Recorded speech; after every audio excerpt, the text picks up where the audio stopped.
병원장한테 데려다 줘. 내 돈 찾으러 가야 해.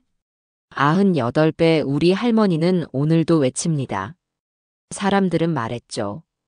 이젠 정신이 오락가락하신 거야. 노망든 노인네 말은 흘려들어. 하지만 할머니는 단호했습니다. 내가 죽으면 병원장한테 가서 한 명도 빠짐없이 5천만 원씩 받아가라. 도대체 왜 할머니는 이런 말을 남기신 걸까요? 누구도 믿지 않았던 그 말, 그 안에는 아무도 모르게 감춰진 조용한 유언과 10억 원의 진실이 숨어 있었습니다. 모두가 외면한 그 기억을 한 사람만이 끝까지 믿었습니다. 당신이라면 이 할머니의 유언을 믿으시겠습니까? 이야기 시작해 볼게요. 자욱한 아침 안개가 내려앉은 시골 마을. 낡은 기와집 앞마당에 이옥희 할머니의 휠체어가 놓여 있습니다. 98세의 세월이 그려낸 깊은 주름 사이로 맑은 눈빛이 여전히 빛나고 있었습니다. 할머니는 떨리는 손으로 앞치마 주머니에서 누렇게 변색된 메모장을 꺼내 조용히 들여다봤습니다. 그 안에는 평생을 농사지으며 한 푼 두 푼 모아 장만한 서울 변두리 건물들과 시내 외곽 단독주택들의 목록이 꼼꼼히 적혀 있었지요. 농사는 배신하지 않는다라는 말을 평생 신조로 살아온 할머니는 남편 없이 홀로 세 자녀를 키우며 땅의 의지에 살아왔습니다. 5년 전 마당에서 농기구를 정리하다 넘어져 엉덩이뼈가 골절되기 전까지는 말입니다. 그 사고 이후 휠체어 생활을 하게 되었지만 여전히 배변도 스스로 해결하며 자식들에게 패 끼치기를 거부했습니다. 박지연은 42의 나이에 실패한 결혼과 파산의 아픔을 안고 할머니 집으로 돌아왔습니다. 처음에는 잠시 머물 생각이었으나 할머니의 병수발을 들며 어느덧 2년이 흘렀지요. 할머니는 치매는 아니었지만 가끔 사람들을 당혹스럽게 하는 말을 내뱉곤 했습니다. 지연아, 내가 죽으면 병원장한테 가서 자손마다 5천만 원씩 달라고 해라. 지연은 주방에서 국을 끓이다 할머니의 또 다른 헛소리에 피식 웃었습니다. 할머니가 입원했던 종합병원의 장세윤 병원장을 언급하는 건 처음이 아니었습니다. 지연은 묵묵히 그릇에 밥을 담았습니다. 이제는 할머니의 이런 말에 익숙해져 그저 노인네의 망상이라 여겼지요. 할머니, 약 드실 시간이에요. 식사하셔야 합니다. 휠체어를 끌어와 식탁 앞에 놓은 지연은 할머니의 어깨를 가볍게 감쌌습니다. 할머니는 갑자기 지연의 손을 꼭 잡더니 또박또박 말했습니다.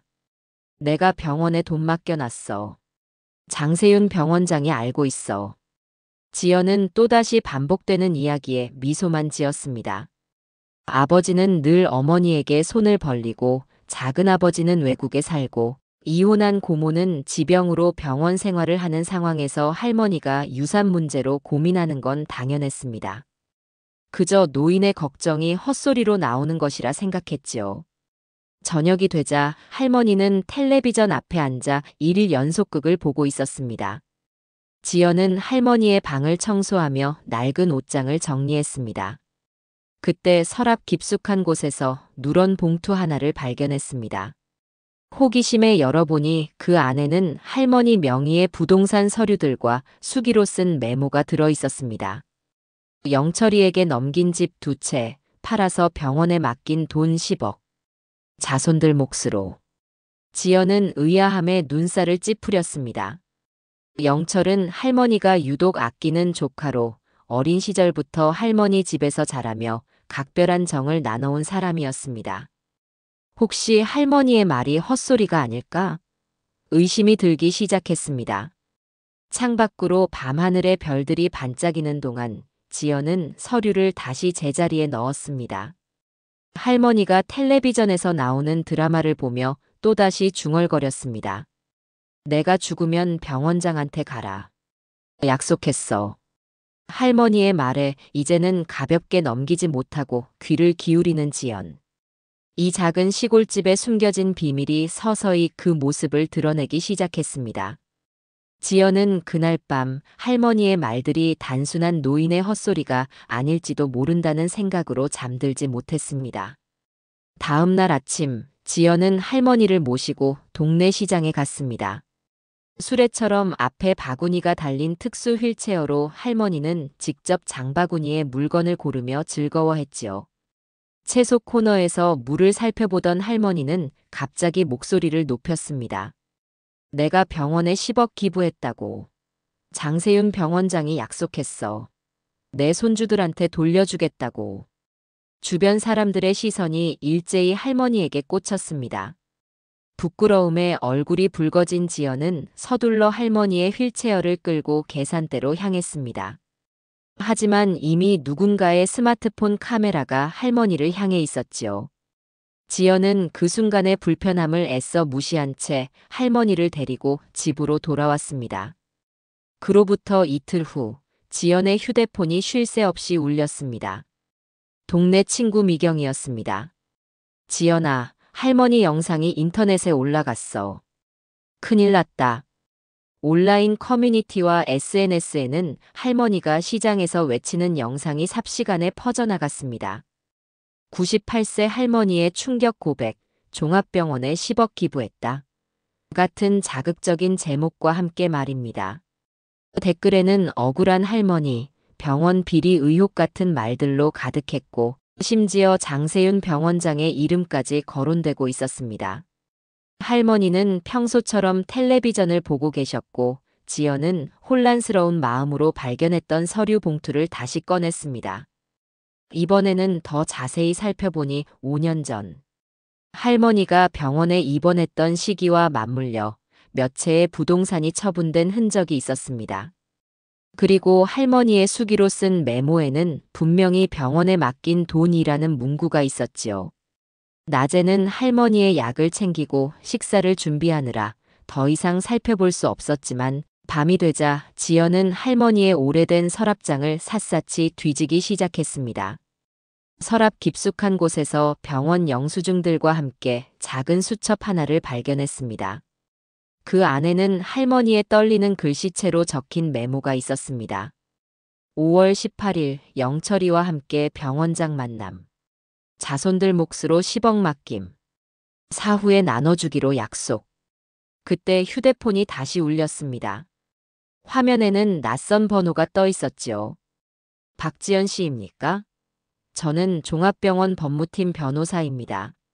최근 인터넷에 올라온 영상과 관련하여 명예훼손 소지가 있어 연락드렸습니다. 지연은 얼어붙은 기분으로 전화를 받았습니다. 변호사는 차갑고 단호한 목소리로 영상이 허위사실이며 즉시 내려야 한다고 압박했습니다. 지연이 할머니의 상태를 설명하려 했지만 변호사는 이미 법적 조치를 준비 중이라는 말만 남기고 전화를 끊었습니다. 그날 밤 지연은 잠들지 못했습니다. 할머니가 반복해온 말들, 발견한 서류들, 그리고 이제는 병원의 위협까지. 모든 것이 혼란스러웠습니다. 다음 날 아침 조심스럽게 할머니에게 물었습니다. 할머니, 정말로 병원에 돈을 맡기신 건가요? 할머니는 잠시 지연을 바라보더니 또렷한 목소리로 대답했습니다. 내 자식들은 다 욕심쟁이라서 말 안 했어. 나는 내 자식들 말고 지연이에게만 다 말했다. 할머니의 눈빛에는 흐릿함이 없었습니다. 지연은 할머니의 손을 꼭 잡았습니다. 이제는 확신했습니다. 할머니의 말은 헛소리가 아니었습니다. 진실을 찾아야 했습니다. 동네 슈퍼에 들린 지연은 우연히 옛날 할머니를 도와주던 이웃 할머니를 만났습니다. 그분의 말에 따르면 5년 전 수술 전날 영철과 할머니가 병원에 함께 갔다는 것. 그리고 할머니가 내가 죽으면 지연이에게 전해달라는 말을 자주 했다는 사실까지 알게 되었습니다. 집으로 돌아오는 길, 지연의 마음속에는 의문이 꼬리에 꼬리를 물었습니다. 할머니가 정말 병원에 10억을 맡겼다면 그 돈은 지금 어디에 있는 걸까? 왜 병원은 그렇게 예민하게 반응하는 걸까? 그리고 조카 영철은 이 모든 일에 어떤 역할을 한 걸까? 진실을 향한 첫걸음을 내딛는 지연의 눈빛에는 결연함이 깃들었습니다. 할머니의 말이 사실일지도 모른다는 생각에 지연은 본격적인 조사에 나섰습니다. 우선 할머니가 입원했던 종합병원의 기록을 확인하기 위해 의무기록 사본을 요청했지요. 병원 행정실에서 받은 차가운 대응은 예상했던 일이었습니다. 환자 본인만 신청 가능합니다. 하지만 지연은 포기하지 않고 할머니의 동의서를 받아 다시 찾아갔습니다. 의무 기록에는 5년 전 고관절 수술과 입원 치료 내용만 있을 뿐 기부금에 관한 내용은 전혀 없었습니다. 오히려 평범한 의료비 납부 기록만 있을 뿐이었지요. 지연은 실망했지만 이상한 점을 발견했습니다. 수술 전날 할머니의 면담 기록이 통째로 누락되어 있었던 것입니다. 집으로 돌아온 지연은 할머니가 오후 내내 잠들어 있는 틈을 타 주변 사람들에게 연락을 시작했습니다. 작은아버지에게 전화했지만 돌아온 건 차가운 웃음뿐이었습니다. 어머니가 또 헛소리 하셨구나. 치매인가 봐. 우리 어머니가 어디서 10억이나 되는 돈이 있었겠어? 고모에게 연락했을 때도 비슷한 반응이었습니다. 아무도 할머니의 말을 믿지 않았습니다. 하지만 할머니가 그토록 신뢰했던 영철 삼촌에게는 꼭 물어봐야 했습니다. 연락처를 찾아 문자를 보냈지만 답장은 오지 않았습니다.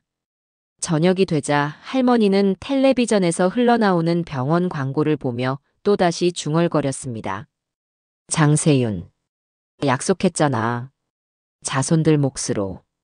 지연은 더 이상 무시할 수 없었습니다. 할머니 앞에 무릎을 꿇고 물었습니다. 할머니, 정말로 병원장님과 어떤 약속을 하신 거예요? 제게 말씀해 주세요. 할머니는 지연의 손을 덥석 잡고 또렷한 목소리로 말했습니다. 내가 죽으면 싸울까봐 미리 준비한 거야. 영철이가 집 2채 팔아서 현금으로 만들어줬어. 병원장이 기부금으로 받아서 내가 죽으면 자손들에게 나눠주기로 했어. 특히 지연이 내 몫을 꼭 챙기라고 했어. 이 말을 들은 지연의 눈에 눈물이 고였습니다. 그동안 헛소리라고만 생각했던 말들이 사실이었던 것입니다. 그리고 무엇보다 할머니가 자신을 특별히 생각해 주었다는 사실에 가슴이 뭉클했습니다. 다음 날, 지연은 병원 내부 사정을 알 수 있는 사람을 찾기 위해 노력했습니다.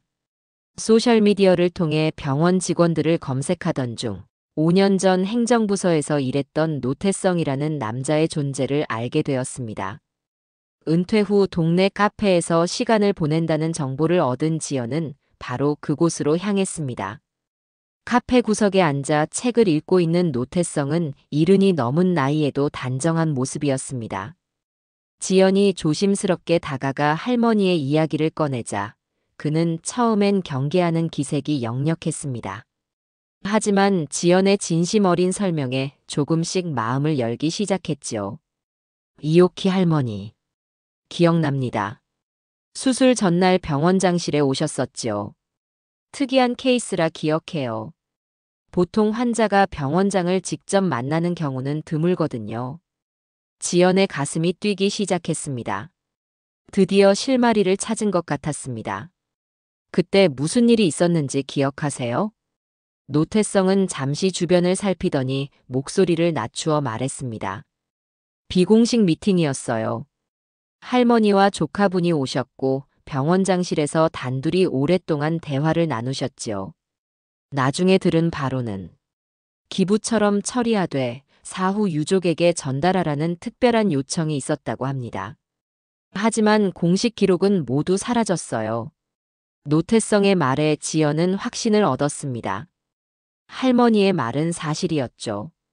그리고 병원은 그 기록을 의도적으로 숨기고 있는 것이 분명했습니다.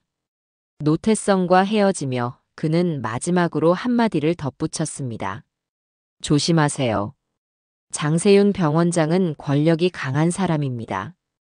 이 일이 공개되면 그의 평판이 위험해질 수 있어요.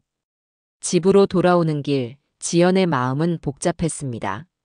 진실을 밝혀야 한다는 의무감과 동시에 두려움도 느꼈지요.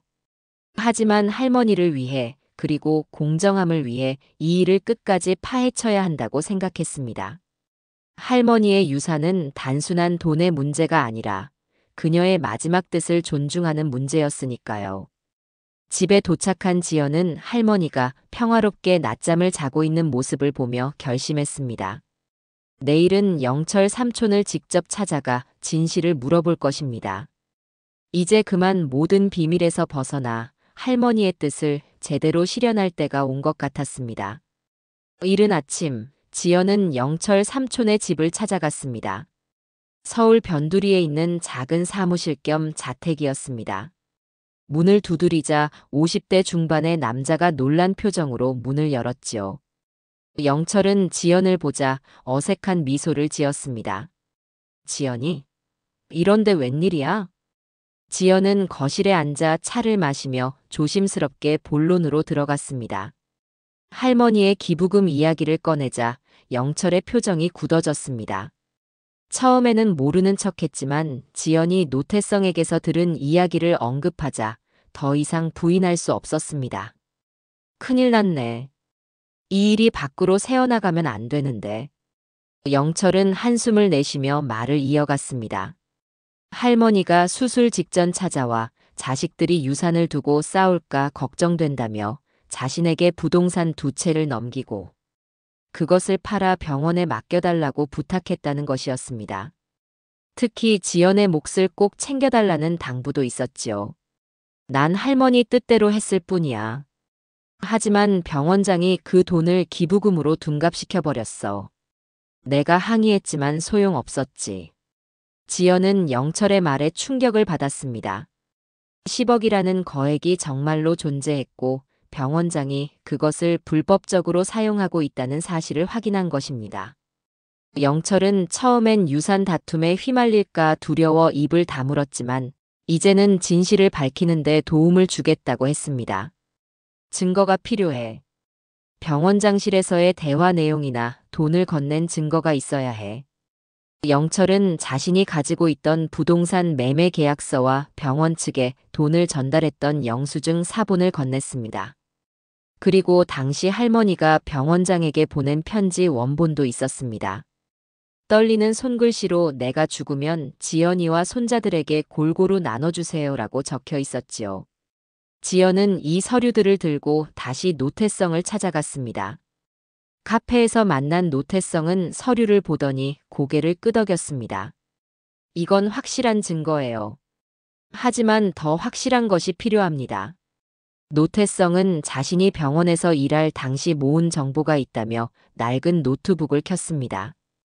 그 안에는 병원 내부 자금 흐름을 기록한 파일들이 있었습니다.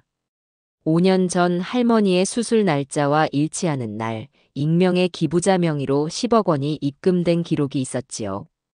이 돈은 바로 의료재단 인프라 개발비로 이름이 바뀌어 병원장의 개인 권한 아래 들어갔어요. 공식적으로는 병원 발전을 위한 돈이지만 실제로는 병원장이 마음대로 사용할 수 있는 비자금이 된 거죠. 노태성의 설명에 지연은 분노를 느꼈습니다. 할머니의 선의가 병원장의 탐욕으로 악용된 것이었습니다. 더구나 그 돈은 자손들을 위한 유산이었는데 이제는 완전히 사라질 위기에 처해 있었지요. 내부 제보자가 더 있어요. 현재 병원에서 일하는 회계팀 직원인데 이 돈의 흐름을 추적하고 있죠. 연락해 볼까요? 노태성의 제안에 지연은 고개를 끄덕였습니다. 노태성은 전화를 걸어 김 과장이라는 남자와 짧게 대화를 나눈 후 만남을 주선했습니다. 그날 저녁 도시 외곽의 조용한 식당에서 세 사람이 만났습니다. 김 과장은 긴장한 모습이었지만 자신이 알고 있는 정보를 모두 공유했습니다. 장세윤 병원장이 최근 병원 내 리모델링과 의료 장비 구입을 명목으로 그 기금에서 돈을 빼내기 시작했어요. 문제는 실제로 그런 장비가 들어오지 않았다는 거죠. 김 과장은 내부 자금 흐름 기록과 함께 병원장이 개인 용도로 사용한 것으로 의심되는 내역들을 정리한 파일을 USB에 담아 지연에게 건넸습니다. 이제 지연에게는 확실한 증거가 생긴 것입니다. 집으로 돌아온 지연은 할머니가 기다리고 있었습니다. 텔레비전에서는 우연히도 장세윤 병원장이 나오는 인터뷰가 방송되고 있었지요. 병원 발전과 환자 중심 의료를 강조하는 그의 말에 할머니는 화를 냈습니다. 거짓말쟁이. 내 돈으로 그렇게 잘난 척하지 마. 지연은 할머니 곁에 앉아 그날 알게 된 진실을 차분히 설명했습니다. 할머니는 지연의 말을 들으며 눈물을 흘렸습니다. 고마워, 지연아. 내가 이렇게 나서줄 줄 알았어. 내 마음을 알아준 건 너뿐이야. 할머니의 말에 지연은 더욱 결심을 굳혔습니다. 이제 남은 것은 장세윤 병원장에게 직접 대면하여 진실을 밝히는 일이었습니다. 진실은 반드시 빛을 보게 될 것입니다. 다음 날 아침, 지연은 종합병원으로 향했습니다. 마음속에는 두려움과 결의가 함께 있었지요. 병원 로비에서 접수를 마치고 장세윤 병원장과의 면담을 요청했습니다. 예상대로 병원장의 비서는 면담 일정이 꽉 찼다며 거절했지만 지연은 단호했습니다. 이옥희 할머니의 10억 원 기부금에 관한 일입니다. 병원장님께서 안 만나주시면 언론에 이 이야기를 할 수밖에 없습니다. 비서의 표정이 굳어졌고 잠시 후 장세윤 병원장을 만날 수 있게 되었습니다. 60대 중반의 병원장은 깔끔한 정장 차림으로 지연을 맞이했습니다. 표면적으로는 친절했지만 눈빛에는 날카로움이 감춰져 있었습니다. 이옥희 할머니의 손녀분이시군요. 무슨 일로 오셨나요? 지연은 떨리는 마음을 진정시키며 할머니의 기부금에 관해 물었습니다. 처음에 병원장은 모르는 척했지만 지연이 증거 서류들을 꺼내자 표정이 변했습니다. 그건 공식적인 기부금으로 처리되었습니다. 할머니께서 병원 발전을 위해 기부하신 거죠. 지연은 할머니의 편지와 영철이 건넨 증거들을 보여주었습니다. 할머니가 분명히 사후 자손들에게 분배해달라고 요청했음에도 불구하고 병원장이 이를 무시했다는 사실을 짚었지요. 병원장의 얼굴이 점점 굳어갔습니다. 법적으로 문제가 없습니다. 할머니께서 정식으로 기부 의사를 밝히셨고 저희는 그저 그 뜻을 받든 것뿐이에요. 대화는 점점 팽팽해졌습니다. 지연이 내부 자금 흐름 기록을 언급하자 병원장은 갑자기 자리에서 일어났습니다. 더 이상 이야기할 것이 없습니다. 법적 대응이 필요하다면 그렇게 하겠습니다. 병원을 나오며 지연은 복잡한 감정에 휩싸였습니다. 병원장의 강경한 태도에 좌절감도 들었지만 동시에 그의 반응이 오히려 진실을 확인해 주는 것 같았습니다. 집으로 돌아가는 길에 영철에게 전화를 걸었습니다. 삼촌, 병원장을 만났어요. 완강하게 부인하더라고요. 영철은 한숨을 내쉬었습니다. 그리고 오래 고민하던 이야기를 털어놓았습니다. 사실 그도 처음에는 할머니의 뜻을 완전히 이해하지 못했다는 것입니다.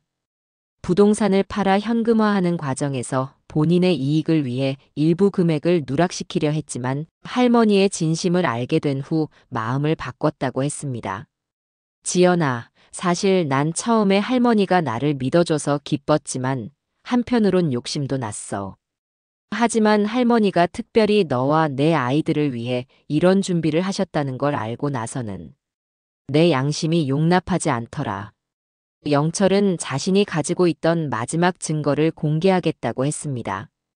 바로 할머니와 병원장의 대화를 몰래 녹음한 파일이었습니다. 당시 할머니의 요청으로 녹음했던 것인데 이제서야 그 중요성을 깨달았다는 것이었지요. 내일 내 사무실로 와. 그때 모든 것을 보여줄게. 다음 날 지연은 영철의 사무실을 찾았습니다. 영철은 오래된 녹음기를 꺼내 재생했습니다. 할머니의 떨리는 목소리가 흘러나왔습니다. 이 돈은 내가 평생 모은 거예요. 자식들은 서로 싸울 테니 당신이 맡아뒀다가 내가 죽으면 이렇게 나눠주세요. 특히 손녀 지연이. 그 아이는 내 병수발 들려고 자기 인생 망쳤어요. 이어서 병원장의 목소리가 들렸습니다. 분명히 할머니의 요청을 이해하고 약속하는 내용이었습니다. 영철은 또 다른 파일도 보여주었습니다. 현금 전달 장면을 찍은 사진과 병원장이 받은 영수증 사본까지 있었습니다. 이것들로 충분할 거야. 이제 진실을 밝힐 수 있어. 지연은 영철에게 감사의 마음을 전했습니다. 비록 처음에는 욕심이 있었을지 모르지만 결국 양심에 따라 행동한 그의 결정이 귀중했습니다. 함께 돌아가는 길에 영철은 지연에게 조심하라고 당부했습니다. 장세윤은 권력 있는 사람이야. 그냥 물러서지 않을 거야. 집에 돌아온 지연은 할머니와 함께 저녁을 먹으며 진행 상황을 설명했습니다. 할머니는 지연의 손을 꼭 잡았습니다. 걱정 말거라. 진실은 언젠가 드러나기 마련이야. 내가 살아생전에 이 일이 해결되는 걸 볼 수 있을까? 할머니의 주름진 손을 바라보며 지연은 결심을 다졌습니다. 이제 남은 것은 이 증거들을 가지고 공식적인 조치를 취하는 일이었습니다. 하지만 그 전에 한 가지 더 확인해야 할 것이 있었습니다. 바로 할머니가 언급했던 영상 파일의 존재였습니다. 이튿날 지연은 할머니의 옛 물건들이 보관된 다락방을 샅샅이 뒤졌습니다. 할머니가 종종 내가 모든 걸 녹화해뒀어라고 말했던 것을 기억해냈기 때문입니다. 오래된 상자들 사이에서 마침내 작은 디지털 카메라를 발견했습니다. 배터리는 방전되어 있었지만 메모리 카드는 그대로였지요. 지연은 서둘러 메모리 카드를 컴퓨터에 연결했습니다. 그 안에는 5년 전 찍은 여러 영상 파일이 있었습니다. 그중 하나를 재생하자 병원 병실에서 찍은 영상이 나왔습니다. 수술 전날 할머니는 스스로를 촬영하며 유언과도 같은 말을 남겼습니다. 이 영상을 보는 사람들에게 말한다. 내 이름은 이오키이고 내 정신은 또렷하다. 내가 모은 재산 중 10억 원을 오늘 장세윤 병원장에게 맡겼다.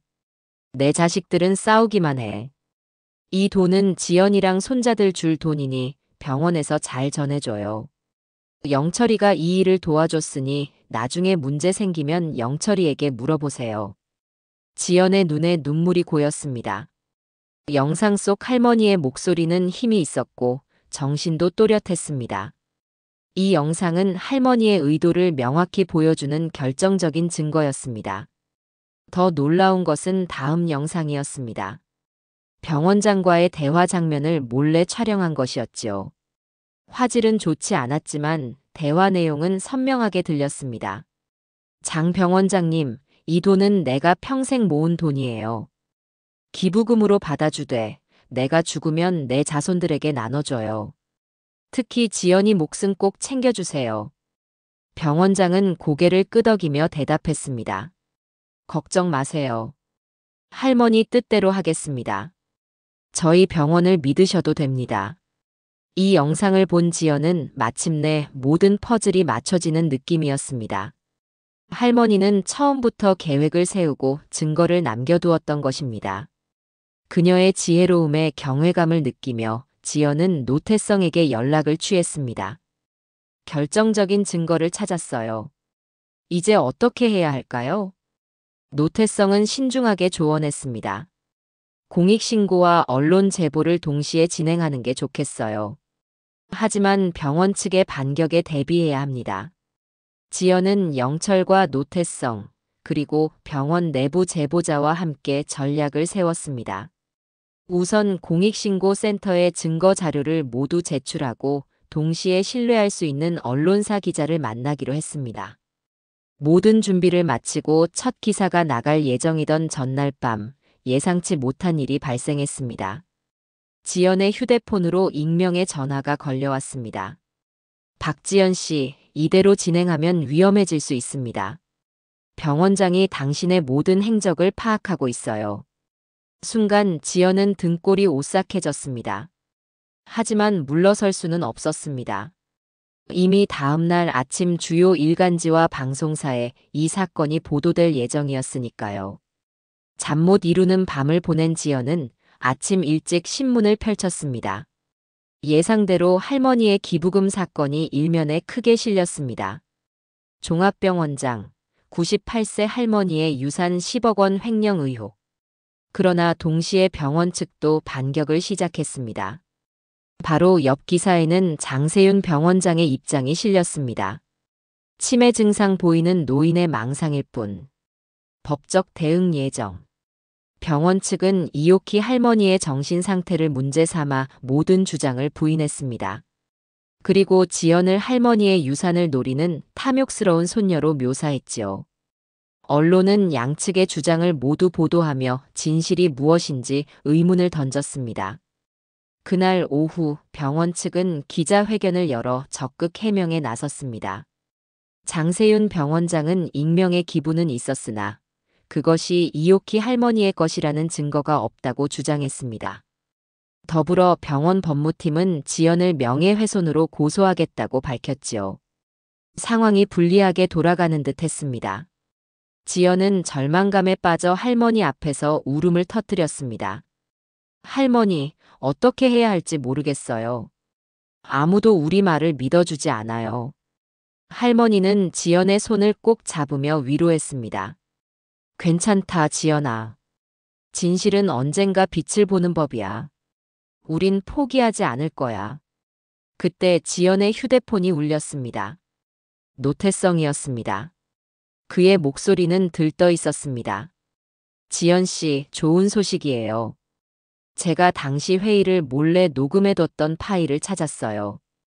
병원장과 할머니의 대화가 모두 담겨 있답니다. 지연의 눈에 희망의 빛이 다시 돌아왔습니다. 또 하나의 결정적 증거가 나타난 것입니다. 이제 진실을 밝힐 수 있는 가능성이 더욱 높아졌습니다. 진실은 결국 빛을 보게 될 것입니다. 아침 뉴스에서는 연일 이오키 할머니의 기부금 논란이 주요 화제였습니다. 병원 측은 적극적인 언론 플레이를 펼치며 지연을 망상에 빠진 노인의 손녀로 몰아붙였지요. 장세윤 병원장은 기자회견에서 당당하게 말했습니다. 우리 병원은 항상 투명하게 운영되어 왔습니다. 익명의 기부금이 있었던 것은 사실이나 그것이 이오키 할머니의 것이라는 주장은 근거가 없습니다. 이는 명백한 명예훼손이며 법적 대응을 준비 중입니다. 지연은 초조함에 집 안을 서성였습니다. 노태성이 가져다준 녹음 파일은 확실한 증거였지만 과연 이것으로 충분할지 의문이었습니다. 할머니는 아침부터 컨디션이 좋지 않아 누워 계셨습니다. 지연이 걱정스러운 표정으로 할머니의 방에 들어갔을 때 할머니는 지연의 손을 꼭 잡았습니다. 지연아, 이제 오래 못 갈 것 같구나. 내가 평생 모은 돈인데 그 사람들이 가로채면 억울해. 지연은 할머니의 마음을 이해했습니다. 이 일은 단순한 돈의 문제가 아니라 할머니의 마지막 뜻을 존중하는 문제였습니다. 더 이상 물러설 수 없었습니다. 그날 오후 지연은 노태성, 영철, 그리고 내부 제보자와 함께 기자회견을 열기로 결정했습니다. 회견장에는 여러 언론사 기자들이 모였고 지연은 떨리는 목소리로 그동안 모은 모든 증거를 공개했습니다. 할머니의 영상 유언, 서류들, 그리고 노태성의 녹음 파일까지. 제 할머니는 평생을 농사지으며 모은 재산을 자손들을 위해 남기고자 했습니다. 그런데 장세윤 병원장은 그 선의를 악용했습니다. 이것은 단순한 기부금 분쟁이 아니라 노인을 속여 재산을 가로챈 사건입니다. 회견이 끝난 직후 병원 측은 즉각 반박 성명을 발표했습니다. 녹음 파일이 조작되었을 가능성을 제기하고 할머니의 정신 상태를 다시 한번 문제 삼았지요. 법무팀은 지연을 고소하겠다는 의사를 더욱 굳게 밝혔습니다. 상황은 점점 지연에게 불리해지는 듯 했습니다. 언론은 양측의 주장을 모두 보도했지만 병원의 공식 입장을 더 비중 있게 다루었습니다. 지연은 절망감에 빠져 집으로 돌아왔습니다. 현관문 앞에서 낯선 남자를 마주쳤는데 그는 자신을 병원 측 변호사라고 소개했습니다. 박지연 씨, 이 소송은 당신이 이길 수 없습니다. 명예훼손에 대한 배상금만 해도 상당할 겁니다. 지금이라도 모든 주장을 철회하고 사과하시면 합의할 수 있습니다. 변호사의 말에 지연은 잠시 흔들렸습니다. 과연 이 싸움을 이어갈 수 있을까? 하지만 집에 들어가 할머니의 모습을 보는 순간 다시 용기를 얻었습니다. 할머니는 텔레비전에서 나오는 뉴스를 보며 눈물을 흘리고 계셨습니다. 할머니, 걱정 마세요. 절대 포기하지 않을게요. 그 순간 지연의 휴대폰이 울렸습니다. 노태성이었습니다. 그의 목소리는 흥분으로 가득했습니다. 지연 씨, 믿을 수 없는 소식이에요. 병원 내부에서 또 다른 제보자가 나타났어요. 회계팀 과장인데 장세윤 병원장이 이중 장부를 관리해왔다는 증거를 가지고 있대요. 지연의 눈에 다시 희망의 빛이 깃들었습니다. 내부 제보자는 병원의 비공식 환자 기부금 계좌와 관련된 모든 기록을 가지고 있었고, 그 중에는 이오키 할머니의 돈이 익명 기부자로 처리된 정황도 포함되어 있었습니다. 이 모든 자료를 검찰에 제출할게요. 그리고 내일 아침 기자회견을 다시 열어 이 사실을 공개하겠습니다. 노태성의 말에 지연은 희망을 느꼈습니다. 하지만 동시에 불안감도 있었습니다.